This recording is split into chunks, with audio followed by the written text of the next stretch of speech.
Parece que algunos también, como yo, han tenido esta lucha. Pensamos que nos merecemos esas vacaciones de esta lucha espiritual tan fuerte.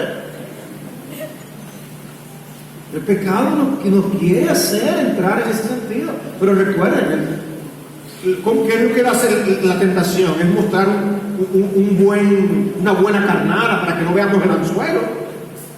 Así es que el diablo quiere atraparnos. Y la carne hace que el objeto sea apetecible y nos hace promesa de lo bueno que eso va a ser.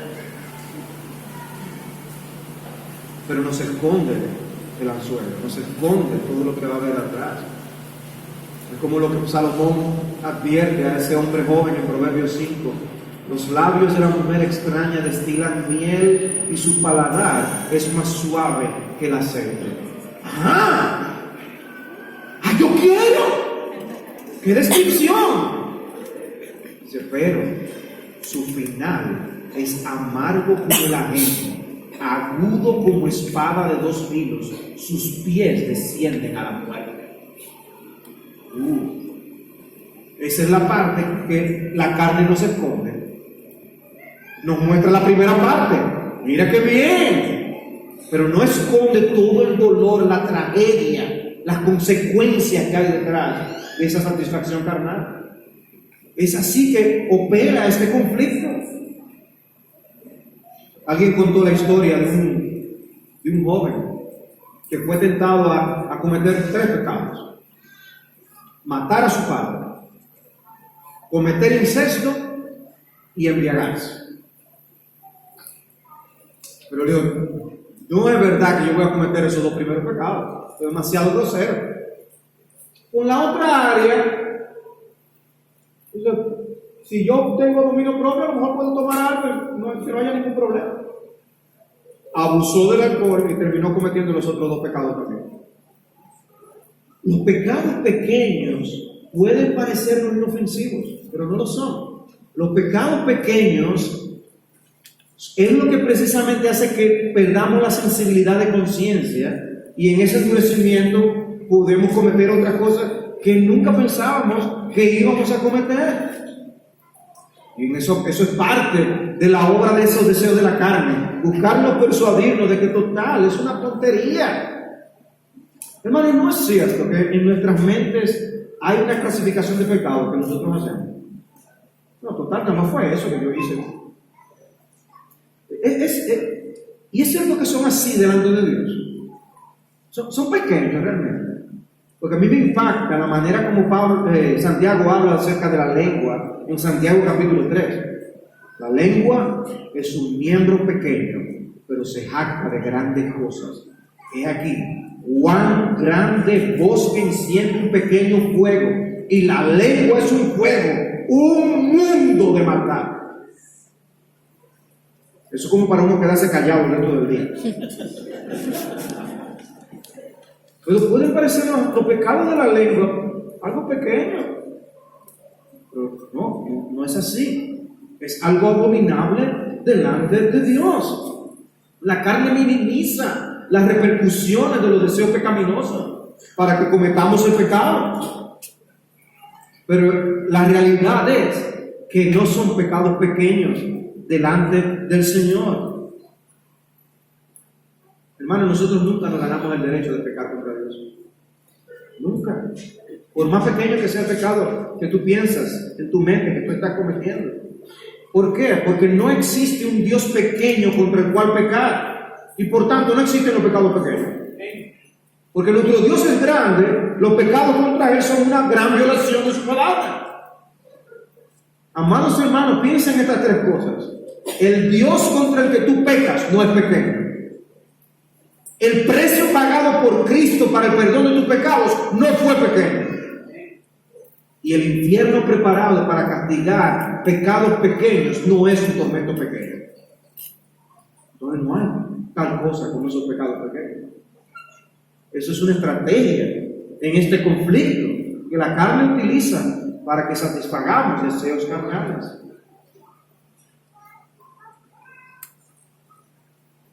Nuestro corazón corrupto nos va a sugerir con vehemencia que si no damos satisfacción a esos deseos carnales no vamos a ser felices. Eso es parte de su estrategia. Tú vas a ser un miserable siempre. Engaño. Tú tienes que aprender a satisfacer tus pecados de alguna manera. Y hermano, eso es lo que nos hace meternos a nosotros mismos en el problema. ¿Cómo Cristo nos enseñó a orar? Señor, no nos metas en tentación. Si yo estoy en la tentación, Señor, no nos dejes caer en tentación. Pero nosotros debemos orar aún para que ni siquiera entremos en la tentación. El anhelo nuestro es nunca encontrarnos en la tentación. Lamentablemente nos veremos en tentación, pero no quisiéramos ni entrar. Ahora, si tú mismo te metes en la tentación, ya eso es otra cosa. Sí. ¿Quién fue el que se metió en el patio del sumo sacerdote? Fue Pedro. O sea, Cristo advierte a Pedro. Y Pedro, en lugar de salir corriendo y ponerse lo más lejos posible, lo que hace es que se mete en el calor mismo de la batalla. Y ahí fue que cayó. Si tú sabes que hay algo que te es de tentación, que tú eres débil en cierta área, entonces tú te vas a exponer a él. Si tú sabes que hay personas que son lascivas, vas a estar tú cuadrar las cosas para estar solo con una persona así. Tenemos que tenerlo. Si tú sabes que tú tienes tendencia a comprar aún lo que no necesitas y acumular, no te vayas con dinero al centro comercial. Ten cuidado, y mucho menos con una tarjeta de crédito que tenga buen límite. O sea, no te metas tú mismo en la tentación. Yo no estoy diciendo con eso que tú no puedas ir a comprar. Lo que quiero decir es eso, hermano, cada uno de nosotros tiene que ser honesto. Tenemos que ser honestos con las luchas que tenemos que se libran nuestras almas. Si no somos honestos, vamos a caer, nos vamos a exponer a nosotros mismos. Es como si estuviéramos orando de una manera insincera. Ay, Señor, líbrame de tentación, cuando tú mismo te metes en ella.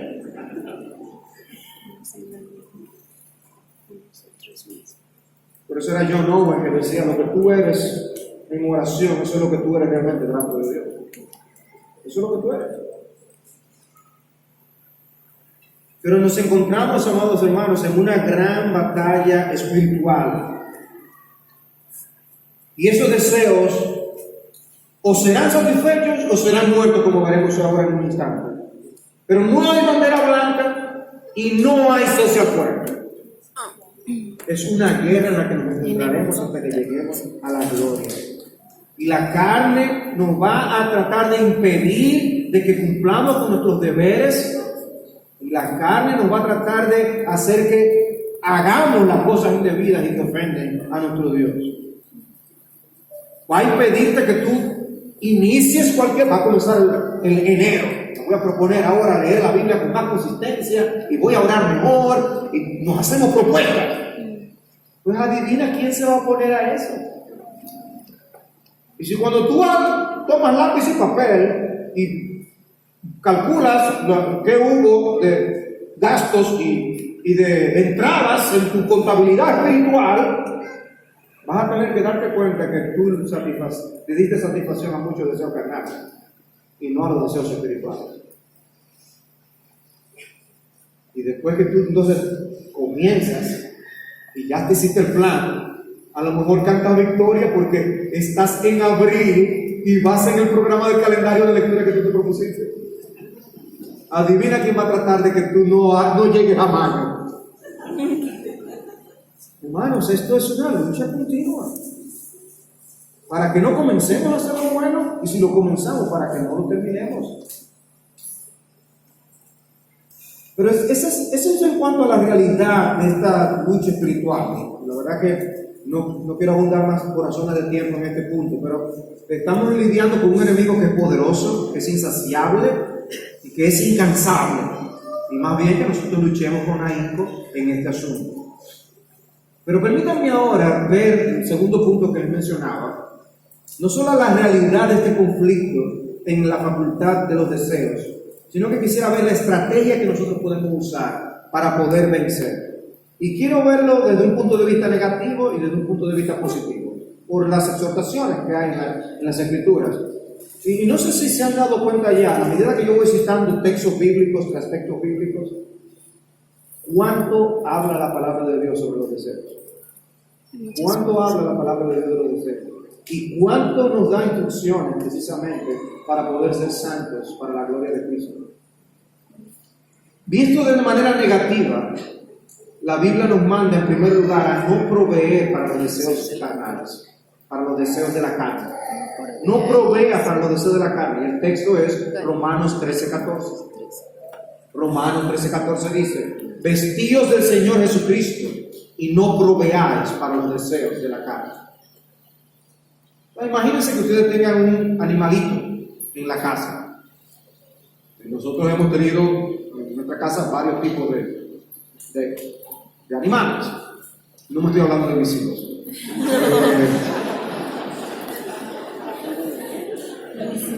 Pero los pobres animales han tenido que lidiar con mis hijos. Y eso hace que algunos sobrevivan a cosas o no. Imagínense, uno puede tener pequeños pollitos o hámster o peces. Lamentablemente mi hijo menor sobrealimentó la pecera que él tiene y hubo uno que pagó un alto precio por esa razón. Pero algo que también podemos hacer es no alimentar a los animales que tenemos y no proveer para el apetito de ellos. Y sabemos cuáles son las consecuencias, ¿sí? Nos fuimos de vacaciones y se nos olvidó la pecera. Ustedes ven cómo se ponen los peces cuando están buscando alimento. ¿Qué va a pasar? Va a llegar un momento que van a estar inertes. A lo mejor todavía no están muertos, pero ya no se pueden ni mover. La idea del texto es que nosotros no alimentemos la carne de tal manera que se quede aún sin movimiento. No proveáis para los deseos de la carne. No alimentes la carne. Una carne alimentada va a ser una carne fuerte y va a ser capaz de luchar contra los deseos del espíritu con mayor eficacia. Por eso dice: no le proveas, no alimentes tus deseos carnales. Mientras más complaces tu carne, más difícil te será satisfacer los deseos del espíritu. Es una de las estrategias que nos está diciendo. Debe ser alguien que, por el contrario, alimente los deseos espirituales para poder ser vigoroso en esa área y poder tener victoria espiritual. Mientras facilita las cosas a la carne, más difícil la estás poniendo en el reino, en el ámbito de lo espiritual. Tenemos que usar una estrategia adecuada.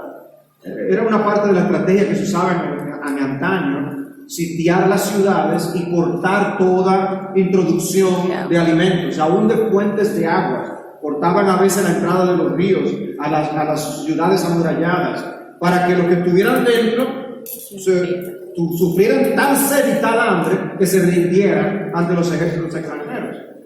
Bueno, nosotros tenemos que hacer algo así con la carne para poder nosotros vencer, porque nuestro enemigo es poderoso, insaciable e incansable.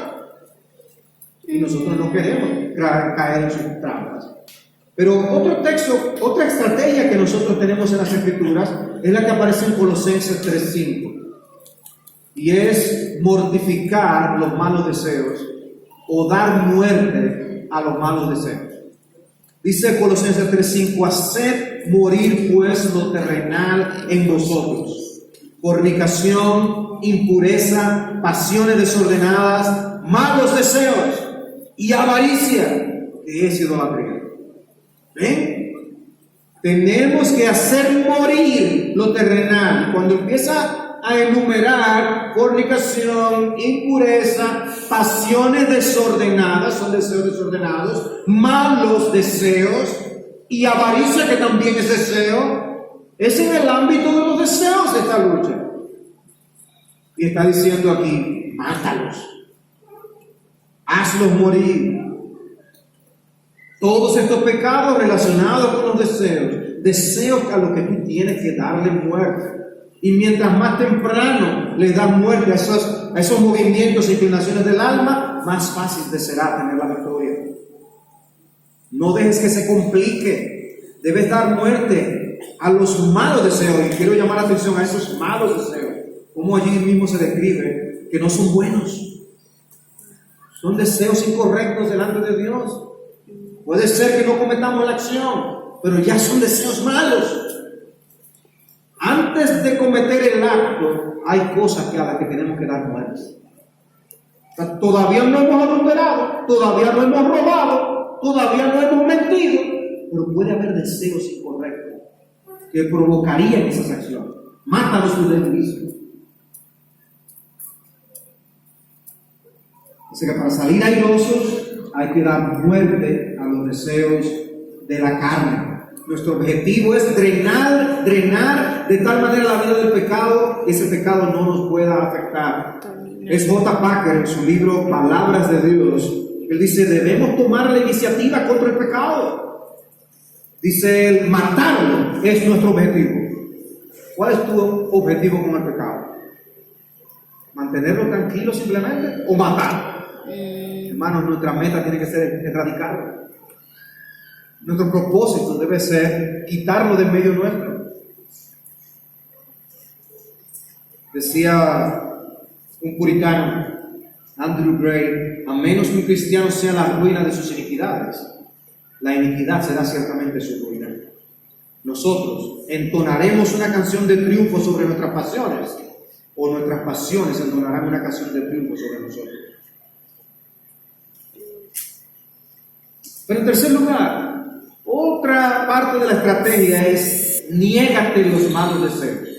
Niégate los malos deseos. Y aquí quiero volver a leer un texto que mencioné ayer, Tito 2, 11 y 12.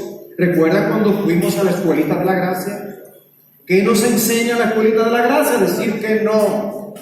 A decir que no, a negarnos, a renunciar a la impiedad y a los deseos mundanos. Hay deseos mundanos a los que hay que decirle no. Y el mundo apela a esos deseos. Todo lo que nos presentan, todos los medios de comunicación, son cosas que apelan a esos deseos mundanos. Incentivan la crudeza de ese conflicto para que no vivamos en este siglo sobria, justa y piadosamente. Aprende a decir que no. Los deseos trabajan en el corazón, presentando sugerencias y argumentos. Por favor, satisface mi deseo. Y tú tienes que decir, no lo voy a hacer. No lo voy a considerar. Apártate de mí. Ahogar esos clamores que nuestros deseos carnales nos incitan a hacer. No escuche sus sugerencias. La envidia ordenó a Caín que matara a su hermano y lo mató. La ambición mandó a Absalón a rebelarse contra su padre y lo obedeció. Y la codicia le habló a Judas diciéndole, ve y traiciona a tu Señor, y así lo hizo. Pero nosotros, comprados con sangre preciosa del Cordero sin mancha ni arruga, debemos tener la respuesta apropiada para la sugerencia de la carne, y es no, basta ya. Sí, el diablo tiene muchas cosas que ofrecer. No tenemos que negar la realidad de que las ofertas del diablo son apetitosas. Él es tan atrevido que fue a donde Cristo mismo y les ofreció los reinos de este mundo. A Cristo. ¿Y Cristo cómo se defendió? Dando la palabra de Dios. Observen que Él es el Hijo de Dios y ni la palabra usó. No. El mismo Hijo de Dios nos dejó el ejemplo de cómo es que debemos luchar. Para gobernar esa facultad de los deseos es con la palabra. El diablo le mostró todos los reinos del mundo y la gloria de ellos, pero la respuesta es, vete Satanás, porque escrito está, al Señor tu Dios adorarás y a Él solo servirás. ¿Qué ofertas estás tú recibiendo de Satanás para satisfacer tus propios deseos? Y que te puede llevar a cometer un pecado de ojos, boca, manos, pies, ir a donde no debes, hablar lo que no debes, o escuchar lo que no debes, o hablar en el tono que no debes, o enojarte en momentos que no debes mostrar a ira por estas cosas, o falta de dominio propio en áreas de tu vida. Y que tenemos que decir no. Además de esto, también la Biblia dice que no debemos conformarnos a los malos deseos. Otra estrategia. Yo les citaba el texto de 1 de Pedro capítulo 1. No os conforméis a los deseos que antes teníais en vuestra ignorancia. Conformarnos a ellos, tomar el molde de esos deseos. Ahora, yo lo citaba ese texto ayer para mostrar cómo eran nuestros deseos antes de venir a Cristo. Pero Pedro está citando esto a los hermanos cuando les escribe, por la realidad de que todavía podemos caer en esos deseos y conformarnos a esos deseos. El peligro es que tomemos el molde de esos deseos. El molde. Y algunos tenemos tristemente más esa forma que otros. Dice, no os conforméis, no tienes que tomar esa forma. Pero en el mundo todo el mundo va a ser así, pero nosotros somos diferentes. Nosotros somos diferentes. Para mí ha sido triste ver familias, padres, ceder terreno a las costumbres del mundo y permitir ya que sus hijos vivan unidos sin casarse y disfruten de la intimidad sin ningún tipo de formalidad matrimonial. Tristemente, de personas que uno no quisiera reconocer, que son cercanos a uno familiarmente. Es triste. ¿Y nosotros vamos a ceder a esa presión? ¿O vamos a hacer la diferencia? Yo sé que el mundo está mal y que ahora se está hablando de muchas otras cosas mucho más terribles. Pero eso no quiere decir que eso no sea pecado. Por lo tanto, no me voy a conformar a los deseos mundanos. Somos diferentes para la gloria de Dios. No te conformes a los deseos que antes tú tenías. Tú tenías esos deseos antes, eres abominado por esos deseos antes, pero ya no más. Y finalmente, en el aspecto negativo, abstente de los malos deseos.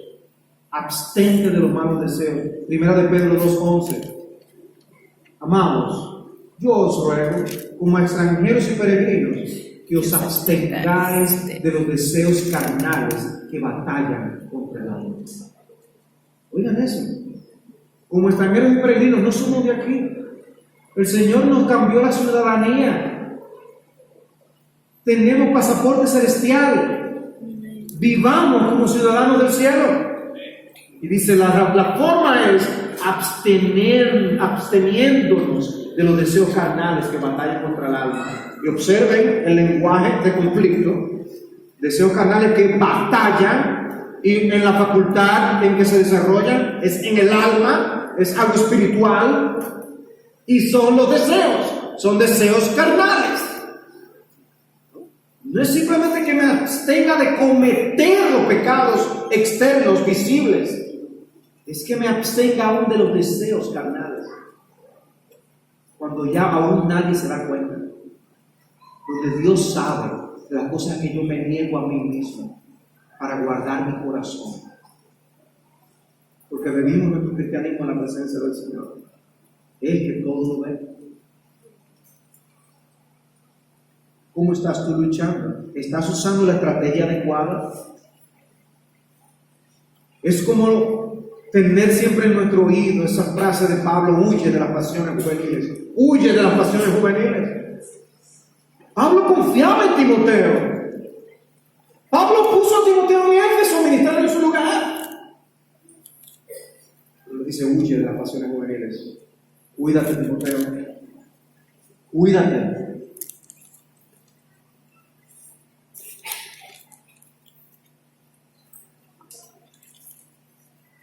Pero no nos quedamos simplemente en la estrategia negativamente hablando, sino que también podemos ver algo positivamente hablando. Y lo primero es: vístete de Jesucristo. Vístete de Jesucristo. En ese texto que leíamos de no proveer para los deseos de la carne, dice que debemos vestirnos de Jesucristo. Si nos vestimos de Jesucristo, no vamos a satisfacer los deseos de la carne. Andemos como de día honestamente, no en glotonerías y borracheras, no en lujurias y libertinajes, no en contiendas y envidia, al contrario, vestidos del Señor Jesucristo y no satisfagáis los deseos de la carne. ¿Ven? Satisfacer los deseos de la carne es contrario a vestirnos de Jesucristo. Es que sea vista la vida de Cristo en nosotros. Esa frase, vestirse de alguien, aunque parece una expresión como muy rara para nosotros, ¿no? Para los griegos era algo, era empaparse de los principios de una persona, era imitar su ejemplo, era copiar su espíritu, era vivir como esa persona misma. Vístete de Jesucristo, es vive como Cristo. Pero saben que no nos gusta a nosotros poner el estándar de Cristo. Yo prefiero poner el estándar de otros que parecen como yo. Pues con Cristo. Pero la Biblia nos pone el estándar de Cristo, que debemos andar como Él anduvo. Así es. Nuestro ejemplo, nuestro gran ejemplo es Jesucristo. Imita a Jesucristo. Amén. Imita a Jesucristo. Conscientemente trata de ser más como Él. Y finalmente, otra estrategia positiva: andar en el Espíritu. El texto con el que yo inicié, Gálatas capítulo 5, versículos 16 y 17: andad en el Espíritu y no satisfagáis los deseos de la carne.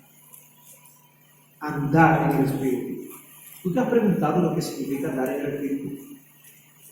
¿Has meditado? Yo te exhorto a que tengas una meditación en lo que significa andar en el Espíritu. Porque dice aquí que es clave para tú no satisfacer los deseos de la carne.